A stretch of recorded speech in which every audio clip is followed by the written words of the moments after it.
আসসালামু আলাইকুম প্রিয় ভিউয়ার্স, সবাইকে রুফায়দা এগ্রো থেকে স্বাগতম।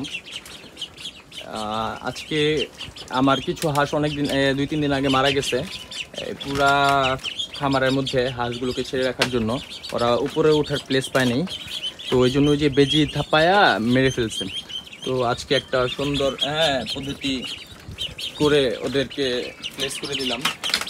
সবাই এখন সব হাঁসগুলো দেখা যাচ্ছে এখন মোটামুটি কি ঝরঝরা আছে। তো একজন দুস্থ মা আমার থেকে মাছ খেতে চেয়েছে, তো এই জন্য খামারে আসলাম। ওনাকে দেখি ওনার যে কী আছে, দুইটা মাছ, 2-3টা বড় বড় সাইজের মাছ পাওয়া যায় কিনা।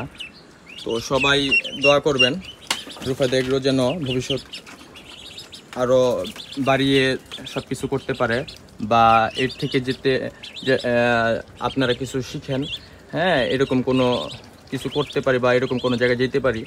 তো সবাই ভালো থাকবেন, সুস্থ থাকবেন। আসসালামু আলাইকুম।